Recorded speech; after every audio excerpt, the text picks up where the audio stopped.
Welcome back, everybody, to the next housing panel. This panel I'm particularly excited about. It's about innovation in housing supply. And as we know, we're never, ever going to fix the wicked problem of housing with the way that we've been thinking about it. We really need to do this in a completely new way. So we've got some people in the panel today that are going to tell you what they're doing in housing and how they're doing things just a little bit differently. I would like to introduce you to my colleague, Carisa Wells. Carisa is in the same role as me, CEO and Director of Regional Development, but for Regional Development Australia, Southern Inland. Welcome, Carisa, and thanks for joining us. Thanks so much, Kerry, and thanks for inviting me to be part of this panel. And housing is just such a critical issue at the moment throughout New South Wales and nationally. And so I'm really excited to be hosting this. So thank you. Thank you. I'm now going to leave the panel in your very capable hands. Carisa, I'll see you towards the end. Excellent. Thank you. Wonderful, and welcome everybody. I'd like to just first start off by introducing our esteemed panelists. We have Mark Koo from Welcome Mat. Mark works across Sydney Metro and Central Coast and Hunter. We also have John Engler from Shelter New South Wales. John, I'm assuming that's a sort of statewide project, given that it's New South Wales, yeah. Charlie Ligeti from Housing Innovation Co. And Charlie's actually based in the US, in Los Angeles. And Rainer Schimminger from Design, Build, Live, and he's in Coffs Harbour. So thank you all for joining us. Look, this is going to be a really exciting discussion, I think, and we'll kick it off with Mark, if you don't mind. Mark, the question that I've got first up is, what is your organisation doing to stimulate housing supply and affordability? Hi, thank you for the question and thank you for having me today. So Welcome Mat is an online portal for affordable rental housing. And I guess I should begin by defining what affordable rental housing is. So affordable rental housing is housing for people on low to moderate incomes, and those have defined terms. And it's typically for people who are under housing stress, who need assistance with the cost of living. And so the affordable rental housing is typically discounted by at least 20 to 25% below market. Now, it's important to distinguish affordable rental housing to social housing, which is a different category altogether. So social housing is for people on low to very low to low incomes, whereas affordable housing extends out to the moderate income levels as well. And that would include various key workers, people on lower or lower wages, and various vulnerable groups as well. It could be senior single women, domestic violence survivors, and so forth. So that's the area we play in the affordable rental housing space. And in terms of what Welcome Mat does, I guess I should start with the problem we are trying to solve. So as many of you may know, there's actually really low community awareness as to what affordable rental housing is. So if you ask Joe or Jill blogs from the street about affordable rental housing or affordable housing, typically there's going to be a few responses. Number one, they don't know what it is, and they might think it's public or social housing, which is not. Or they might think it's just real estate agent or developer speak using the phrase affordable housing generally, as opposed to the definition that the industry uses. So number one, very low awareness.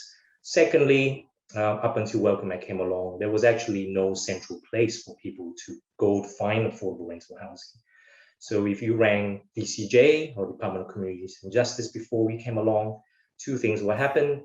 They would say, here's a list of 50 phone numbers of various housing providers, starting from Anglicare and ending with Wesley Mission, or try your luck going to Domain and realestate.com and find affordable rental housing there, which would be one of millions of listings, not especially differentiated, so it would be one of the many thousands of listings buried in page 20 somewhere of search results. So for Welcome Mat, we're about being the central place to raise awareness for people to know what affordable housing is, that they know where to go to look for it, It's all about equitable access so that everyone who's eligible knows where to go and has an equal chance of applying for it. And then on the provider side, there's also a lot of streamlining that we do so that providers can take benefit of our pre-qualification tools, because there's a lot of eligibility criteria attached to affordable housing, and that can vary across properties. So there's also that efficiency piece. But also for tenants as well, because they can go to the one spot, tell us their situation, and we tell them what they're eligible for. Longer term, we're also about collecting data on affordable housing demand and supply, and that's part of our longer term indirect strategy, which will be very useful for advocacy, town planning decisions, and also feasibility studies when housing providers look at building more affordable housing. So that's what WelcomeMed does. Oh, you're muted.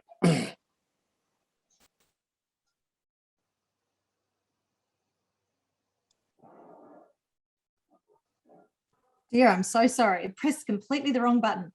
But that's just brought up another question for me.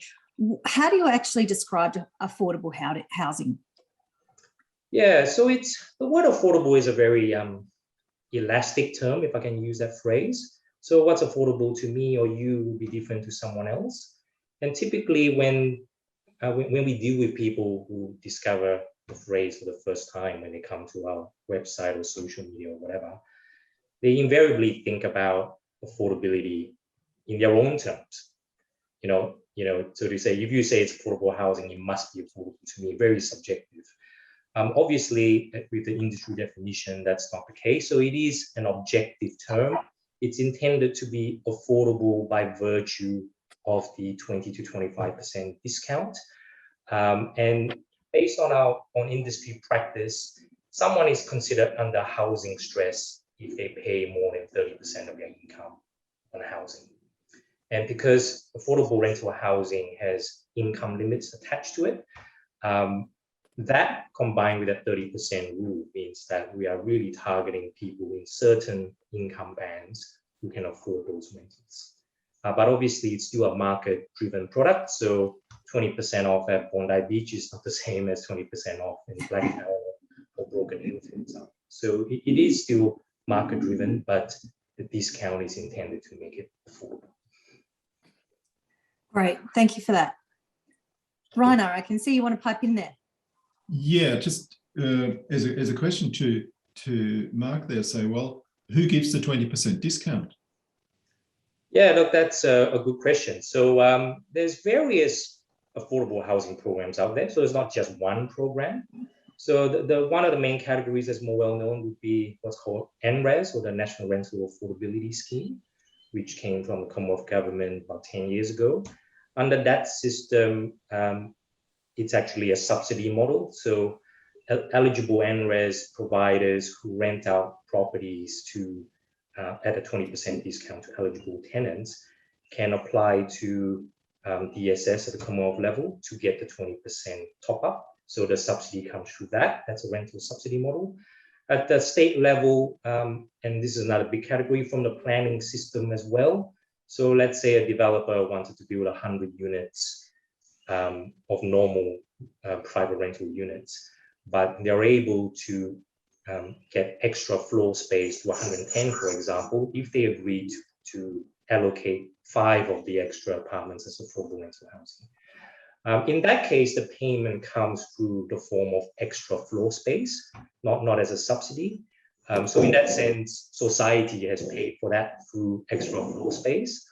And then the ongoing provision of that would just be a compliance system. So the owner of that property will have that ongoing obligation to ensure that they comply with the law on that. But there's other programs out there as well. So Aware Super, who have many key workers within their clientele, have built key worker affordable housing through their own program. But various other charities and churches may have their own as well. So that's from the charitable side. But I guess you raise a good point, Rainer, because with affordable housing and a 20% discount, one or more parties has to take a haircut somewhere to make it. Thanks, Mark, and thanks for the question, Rana. John, we might move over to you. If Sure. you wouldn't mind just actually giving us a little introduction on what Shelter New South Wales does, and then we'll move into the question. Fantastic. Thanks again for the opportunity. I acknowledge the traditional owners of the land, which I'm coming to you from, the Gadigal people. Look, the main thing that we do at Shelter New South Wales, we've been going since 1975, is to advocate for more secure housing. It's an important distinction between secure and affordable. As Mark was saying, affordability is a big part of it, but it's not only part of it. Affordability can be measured objectively. We advocate for a more secure housing system through a fairer one, which is a bit more of a nod to saying what you or I might find as secure, somebody else might find very insecure. So for example, just having a 12-month lease or a 6-month lease is very insecure. You might be able to afford the rent, but you don't know that you're going to be living there after Christmas or after Easter or when the kids have finished school. So insecurity, which is what we aim to look at, correlates generally with lack of affordability, but not always. A secure housing system has a big range of people. Housing's such an emotive issue. We need to make sure that people's housing is secure.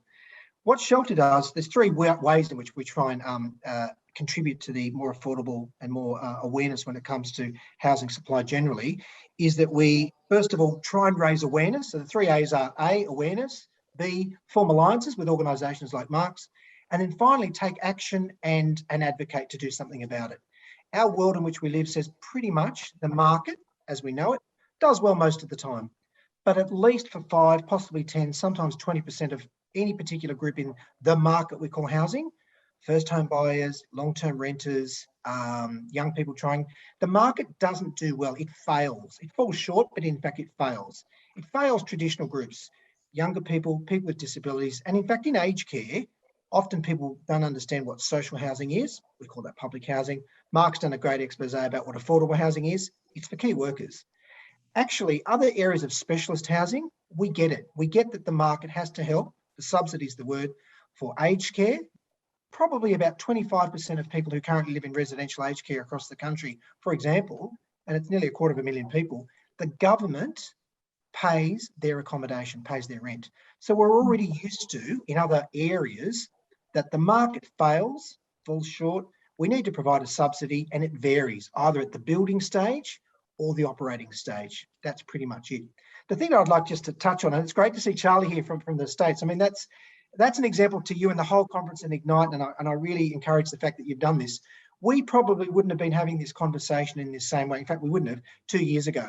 So the idea of innovation, reaching out, having virtual conferences, we've very much embraced. Like lots of organisations at Shelter, we're probably in danger of being called Shelter Sydney. We've really been able to have some great forums that involve regional partners. We think the regional way in which people are thinking at the moment is a really good example. So I think community housing organisations, which Mark touched on briefly, they've got a great role to play in increasing the supply and the security and the affordability in small towns. I think they've got a great opportunity to help. They're often small organisations made up of volunteer boards. The board themselves, who govern the organisation, come from the community. So it's a great way to involve communities rather than government doing it. So yeah, we're involved in a number of things at Shelter. They're the 3 biggies. Raise the awareness, absolutely form partnerships with organisations like Mark's in terms of allies. But finally, the thing that we're doing at Shelter New South Wales is to take action and to advocate for a fairer housing system, more secure housing for everyone. Thanks, Carisa. Yeah, thanks, John. That's great. Charlie, we'll go to you next. And if you wouldn't mind, I know that, and I'm not sure whether your organisation has some work that they're doing in Australia, but we'd love to hear about what you're doing overseas, obviously. So if you could just give us a little introduction and then let us know about what you guys are doing for housing supply and affordability over there. Sure. Thanks, Carisa. Thanks for having me. And yeah, I mean, I think this is important to have these kind of conversations around how do you solve the sort of housing supply gap across different geographies, because really the same kind of trend is happening everywhere in the world where jobs are being created faster than we can build housing.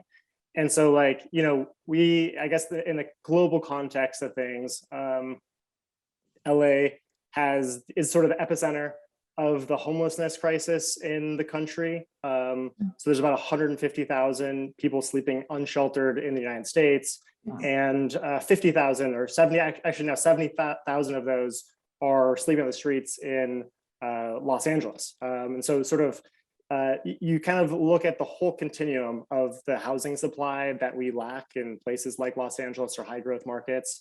Our organization is kind of it's an R&D platform, but it sort of acts as a housing world's fair where we showcase different solutions for how to build housing kind of in the full gradient of housing solutions. So we're kind of looking at everything from transitional shelter of just like sort of what are the immediately tangible, extremely affordable solutions out there to literally just bring people inside because we have so many people just sleeping on tarps under freeways, all the way through to kind of the market rate solutions where it doesn't pencil for the sort of the middle class right now. And this is happening, in cities again across the world where most of the housing that cities produce is kind of in the higher incomes. So in Los Angeles, 90% of the 120,000 units we produced in the past decade have been for 140% area median income and above. So it's sort of like your Facebook, Google, sort of Hollywood executive types. And the number of housing that is in demand for the middle class, we're only meeting 0.4% of the demand. And for the affordable housing world, sort of the way we look at it is affordable housing in the US is largely driven by where can you get federal subsidies, which is based on 60% AMI and below. So sort of that's your lower income households in the country. And again, those numbers of where we're producing versus the demand and the sort of the need is just, it's a supply problem at the end of the day. It's like we need to be building almost 1 million new units in Los Angeles, and we need to be building 3.5 million units in California. And our organization kind of acts as a platform for bringing the different parts of the housing industry together, largely using LA as a base, but sort of showcasing different housing projects and typologies and policies and financing mechanisms that are being deployed around the world to really be like, how do you take each piece of the housing production line and put it together and sort of optimize it? Because right now what's happening is you have architects in the same circles, sort of in their same echo chambers, talking about, oh, we need policy or sort of eliminating parking garages or having more walk-up type of housing. And you have the policymakers, sort of in their own echo chambers, and you have the bankers and the finance and capital providers also in their own echo chambers, kind of talking about things that they're working on that could be really impactful. And so kind of going back to those like collaborative solutions, I think like the big challenge is getting all of those different silos that have a hand in producing a single unit of housing together to actually coordinate their efforts. Because, sort of like, one of the solutions we're highlighting is 3D printing. But it doesn't matter if you can build a house in a day with a 3D printer if it takes you 9 months to get through approvals at city planning or building and safety. And so you kind of only move towards producing housing faster and cheaper, as fast or as good as your weakest link in the chain. You can't go past the next stage in producing a house unless you have everyone on the same page all at the same time. So that's kind of the biggest challenge I think that we're using as our sort of online showcasing platform, is bringing people up to speed of like, what do they need to know in order to kind of close that knowledge gap of like, sort of what does it take to approve 3D printing housing? What does it take to, sort of deploy shipping container housing or backyard homes or new types of high rises in a place like Los Angeles or anywhere else in the world? And I kind of, I guess, tying it back to Australia, I mean, so we are showcasing manufacturers and developers and architects around the world that have solutions. So we've actually highlighted a couple projects in Australia. One of them was Nightingale Housing's the Commons project, which we thought was a kind of innovative use of financing model of a social impact investor. The fact that they didn't build a parking garage to sort of, we're looking for examples around the world where they are building housing better and cheaper and faster, because that's at the end of the day going to solve this sort of equitable housing crisis where we simply have not figured out how to build housing for the price point to serve the underserved communities. Thanks, Charlie. I think you've actually gone into the second question that I've got for you guys, and that's around the constraints and how they can be alleviated. I think I certainly heard some of that there in that answer. But Rainer, we might move to you because I can see the time ticking along. design, build, live. What is it, and what are you doing to stimulate housing supply and affordability? Design, build, live is a small setup that comes out of the context of, basically my personal background, that I'm an architect and design stuff. I'm also a builder and I build stuff. And I'm concerned with the live part. Well, how do we actually live? Unless we have clear idea of that, there's no point designing, there's no point building. So that's how this came about. And it came about through the project I did here in Coffs Harbour, which is called City of Hope at Ben Street, which I could talk a little bit more about, but that may go too far. Can I, just with your questions, there was another issue in there where you say, well, more generally speaking, well, what role does architecture and design play in this whole thing here? Can I sort of comment a little bit on that? Absolutely, go for it. Okay, because it is quite depressing as far as our industry is concerned, because 99% of architects and designers are just providing what the market wants from them. Yeah, and the market, which is the commercial entity based on speculation and profit, which provides housing, for example. That's just a system in which we operate. Now, there is only, and that sort of is not concerned primarily with housing as such, or affordability, or security, or shelter, but with speculation and profit. And we're not talking about nasty developers, we're talking about me and you, all of us. Yeah. So saying that's the market which architects in general work in and supply. There is a very small section of academia where social, financial, environmental issues of housing are being discussed and explored and researched, and occasionally there is a little trickle of sort of, information or ideas coming out of that.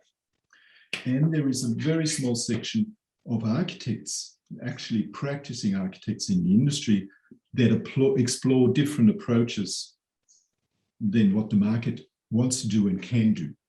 And a few examples of that here in Australia would have been Paul Fulleros, for example, unfortunately passed away in the meantime, did a lot of good work in the context of Aboriginal housing here in Australia, as well as internationally in Nepal, for example. Very practical, very simple. That's addressing housing at the most basic level, but having results every day, and not, sometime in some nebulous future. I did some work myself in that area in the 1990s, along here in the context of the Aboriginal communities here in Nambucca, Barwell, Kempsey, Maxwell, Tari, for a number of years, trying to, work on the level of housing, which I then gave up because it was burning me out, and the solutions were always smaller than the problems we actually faced, because it's not just the house. You can fix the house, but that's easy. The other things are more difficult.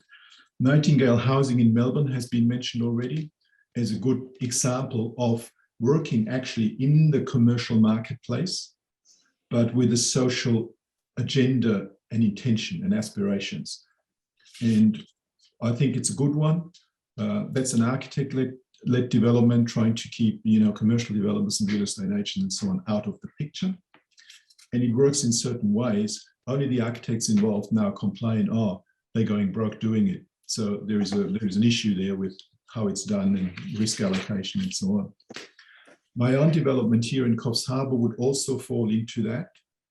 In this case, as a group project, architect-led.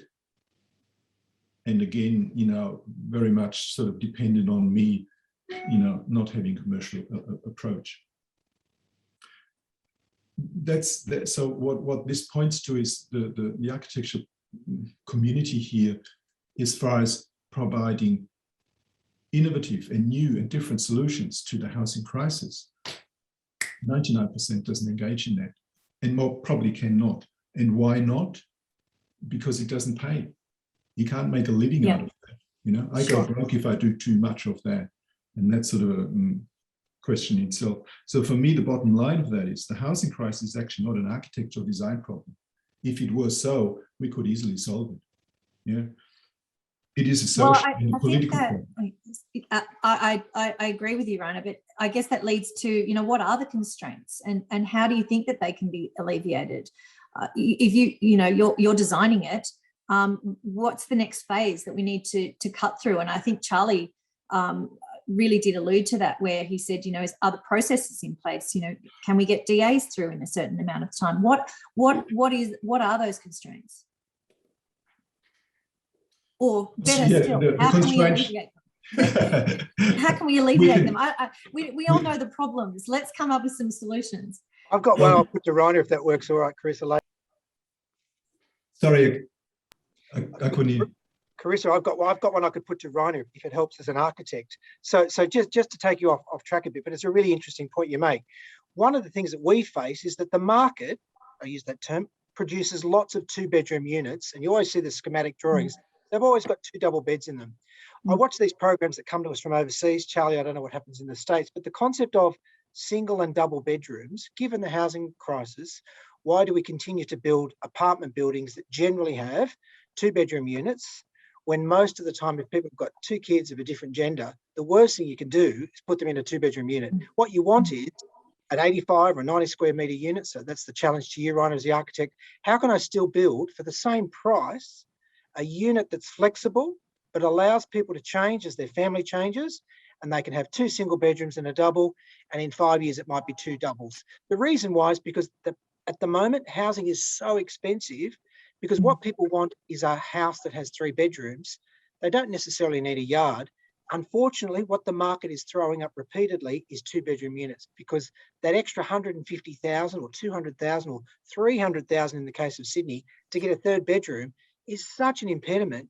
People choose option B or C. Option A is never given to them. What can we do helping you as architects design better family-friendly apartments? I could easily design family-friendly apartments, whatever that means. If I've got a client, I can design for them. That doesn't solve the underlying problem. And to work on that level of detail, as you just mentioned, John, that's the easy part, but it doesn't solve the problem. And my base conclusion out of this discussion here actually is that it's our economic system, it's the capitalist system that is designed to create a housing crisis. That's what it's meant to do, and it's doing it so well. And that's usually only softened then by design of a social support network. And that depends, different countries have different sort of approaches to that, but the market will not do that. If you don't soften that market with a supportive social network, the ones that are on the margins, that are not in the game, will always miss out. So it's a matter of the degree of the social support that sort of determines the softness or the harshness of that situation we find ourselves in. And, you know, in the US, if that's probably a very harsh market. In Sweden, the market is much softer than that, but it's still working in that same capitalist system. And whether I design a nice 2-bedroom apartment or not, just doesn't change anything there. So it's the economic and social setting in which we operate determines, you know, how harsh the system is. And I can't design, as an architect, I cannot design that harshness out of the system. Yeah, I often joke that, you know, architects don't design the housing that we get, the spreadsheets do. So, you know, architects don't design the projects, the apartment projects. Spreadsheets design them. So like, you know, like basically we look at a lot of our built world. I'm sure you guys have, you know, big box stores with parking lots. And they're sort of just boxes to sell goods, and they're built as cheap as possible with, you know, lots of surface parking. The same is true with, you know, if you look at a single family lot right now, the best economics that most people are doing is building McMansions that max out their floor area ratio all the way up to the sight lines, and sort of maximizing that sort of built square footage that you can build on that piece of land. And, you know, I guess I think, like, you know, we have, knowing that is sort of a constant in, as long as we stay in a sort of a capitalistic society where spreadsheets determine what we build. I think it all comes back to, like, what can we pencil? sort of working backwards around, you know, the way that we build housing for the middle class, where it actually takes advantage of the gravitational forces of the market, is you have to make it pencil. That, you know, there's nothing else more fancy than that. You have to figure out, okay, the median household income of here in LA of $72,000 can afford a $300,000 house. So the median house price right now is about $770,000 in Los Angeles. And so you kind of have to, at the end of the day, you're not going to solve this problem unless you figure out how to build housing for $300,000 or less for the middle class. Similarly, you're not going to be able to figure out how to build housing for the lower incomes or even optimize public subsidy unless we figure out how to, you know, drive that price down even more. And so I feel like you kind of have to start from backwards and be like, we have $300,000 to build this housing. What land is available? You know, what can we basically zone it to get the entitlement up so you can get the cost per land per unit down? And then sort of what, like, you know, sort of what strategies? What do we have to throw out, like parking garages, like I mentioned earlier, or other things that are driving up the cost, like elevators, where you can have, you know, a 4-story walk up by code here in the US. What are the things that you can sort of get to actually achieve that? Because until I think you make it pencil, you're talking about the supply deficits in these different major cities, like, you know, Sydney and other major cities. It's in the trillions of dollars. Like you're never going to tax your way out of the supply crisis where at the current cost that costs to build a new unit of housing. So I think at the end of the day, it's like, we just have to work from the spreadsheet backwards, and the design, you know, should help sort of pave the path forward for that. But like, at the end of the day, like, you know, largely the most of this housing isn't going to be built unless there is some sort of, you know, it doesn't have to be a high-end market return, but it just has to pencil with where the liquidity and the capital are in the world. That's sort of, as long as you work within a capitalistic confines, that's the main barrier. Thanks, Charlie. We might go over to Mark. Mark, you've heard the discussion. With your experience, is there innovation or collaboration that could be potentially utilized here to you know, to get over these constraints? Is it, you know, collaborating with other people? Is it building, you know, is it creating some kind of innovative program, or is it actually that we need to, you know, throw out the drawing board and start all over again? Yeah, thanks for the question. It's a tough one. And I guess in the affordable housing space, the main constraint is that there's just not enough. And that's obviously a really complicated issue. And it's not something WelcomeAct can solve alone. So I mean, for us, it's about efficiencies and equitable access. What has traditionally happened in our sector has been that many have looked at the government or all levels of government for support, and rightly so. I mean, obviously government has a very big role in doing that, in providing that social infrastructure. But, you know, we also understand that, you know, governments have stretched budgets and many competing demands, and whilst government has a role to play, many others do as well. So it's important for, as part of the basket of solutions, to look beyond government. And so when you talk about collaboration, absolutely collaborating with various other sectors. So it could be not-for-profits, it could be, but it's also the commercial sector as well, and also society as a whole. So if we talk about increasing supply, one of the things we're about to launch, and we've had fantastic support from Shelter in the lead up to it, is to launch something called Project Go, which is GO is an acronym for Generous Owners. And this is a sustained it's going to be a sustained marketing campaign to encourage mum and dad owners with spare housing to put forward their housing as affordable housing. And why they might do that, it could be for charitable reasons, but also to access certain tax benefits relating to affordable housing, which very few people know about. So, you know, that's another example. So it's about increasing awareness of various avenues of how people could help when they might not even be thinking about it, but they are inclined to do so if they knew about it. So that's going to be launched very soon. That would also probably include mum and dad investors in Sydney who own holiday homes in the mid-north coast.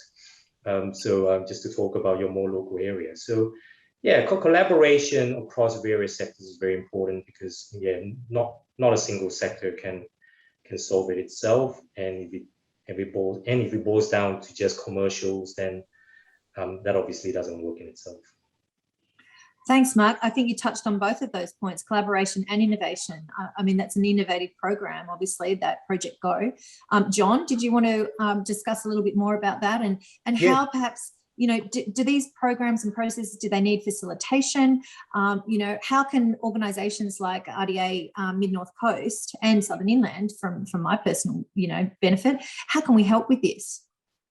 Thanks, Chris, and certainly, John, again, congratulations to Mark. I think the point that we'd like to make, and my shelter in particular is engaged in this, is that if we look to just the government sector, we might be disappointed in terms of, sorry, I hope you guys can still see me. The video might have frozen.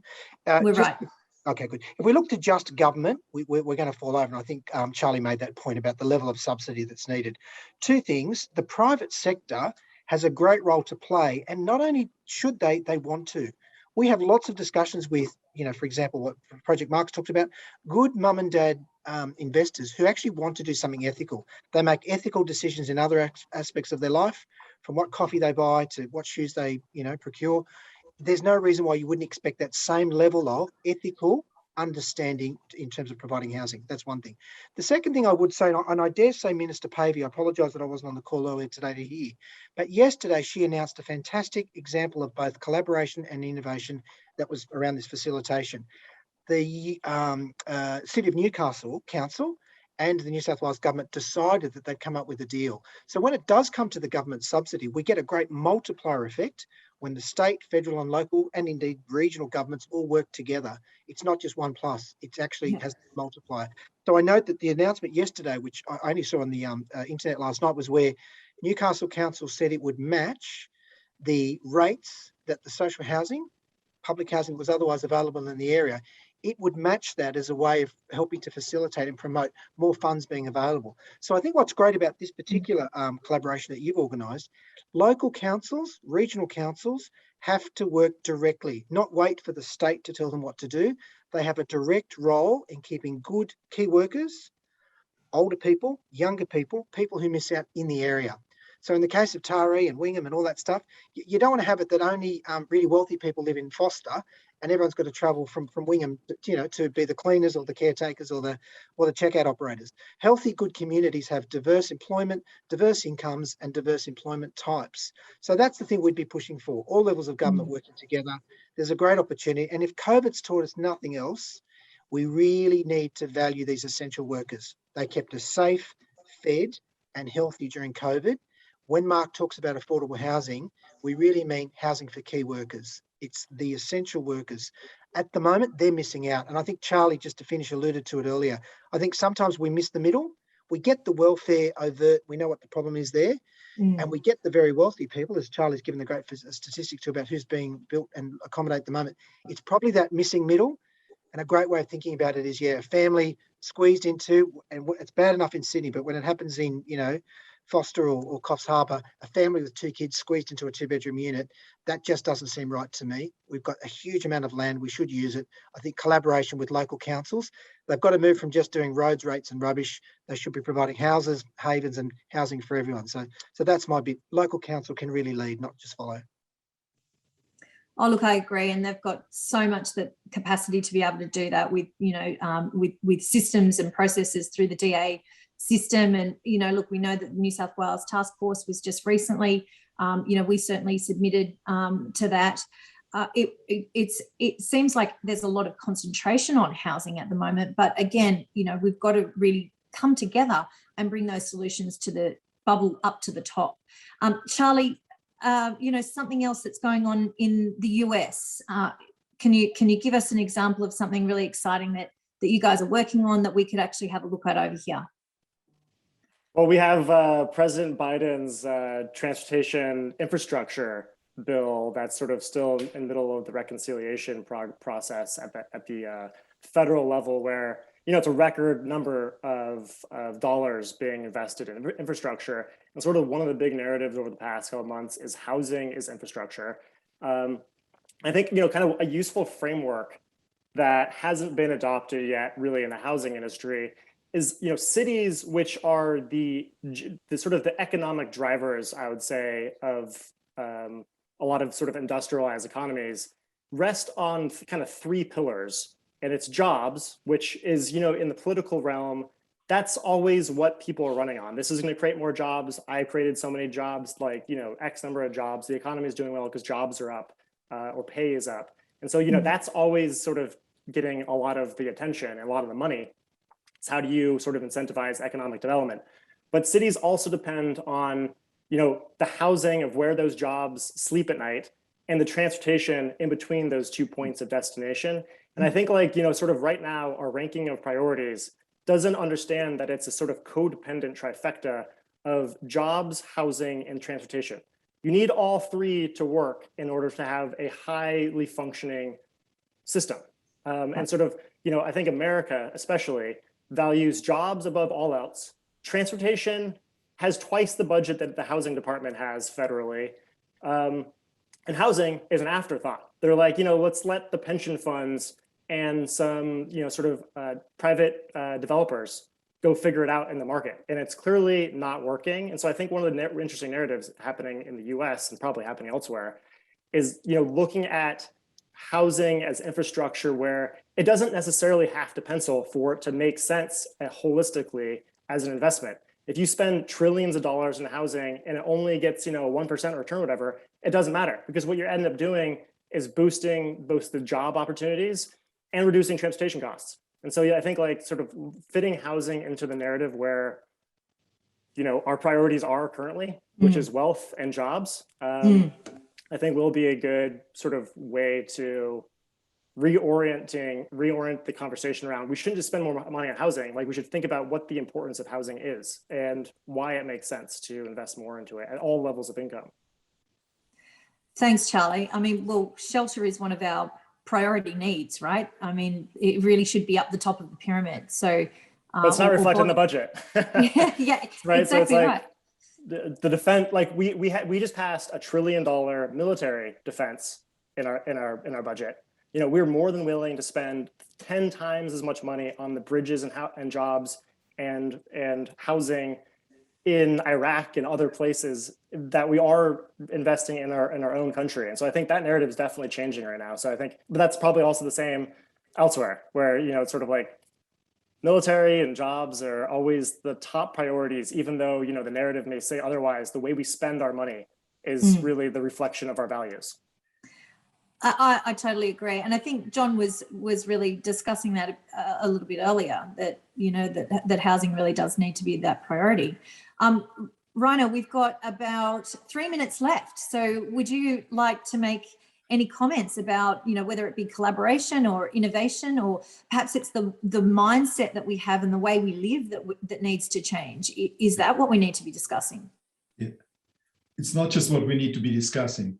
I'm working on a small project here in Coffs Harbour that tries to address exactly all of that and making it small, but being an actual project where you will have an experiment or a pilot project where you've got a result at the end. It would be based on not ownership of land, but just use of public land, which is not used at the moment. It's an unused road reserve. And to put that in a land trust, so nobody owns the land to start with. So change ideas about ownership. It needs to be inclusive instead of exclusive, meaning the mix of social housing, rent to purchase people, and run-of-the-mill sort of affordable housing, as I would call it. Inclusive. All of them have the same needs for shelter, all have the same rights to shelter. It would be voluntary, simple, instead of luxury. Get away from this luxury nonsense we sort of keep talking about. And there will be an environmental component in there, balancing the need of the land with the need of the people, instead of the need of the people being extractive and in the end destroying the land, which is what we currently do. So that's what I'm sort of working on at the moment. And this as a group-based initiative, architect-led and keep everybody else out of it. Include council, that's where we're in discussion at the moment, because they manage Crown land. And all they need to do is to say, okay, let's see whether it fits into our policies, and can we support it with, I don't know, being the partner in this lease arrangement with a land trust, stuff like that. And work in terms of talking to John there, in terms of shelter and security, have different tenancy agreements. The tenancy agreements we have in New South Wales at the moment put the building first before the people. We protect the building instead of protecting the dignity of the tenants. If we don't reverse that, we're lost in the first place. The building doesn't matter. It's not so important. It's how people live in there and how they feel in there. And Sean will know exactly what I'm talking about when we talk about security there. To address these things, that's the basis of the project, social equity, and to accept as a society that shelter is a human need, in fact, the top human need, and it's also a human right in a wealthy society like ours. You know, to have people who need shelter and they don't have adequate shelter, however you define that, is outrageous in a society like ours. So that's the approach for what we're doing there, and we hope to set that up just as an experiment, as a pilot project. You know, you could call it utopia, a state where, you know, the systems and the laws and the policies are perfect.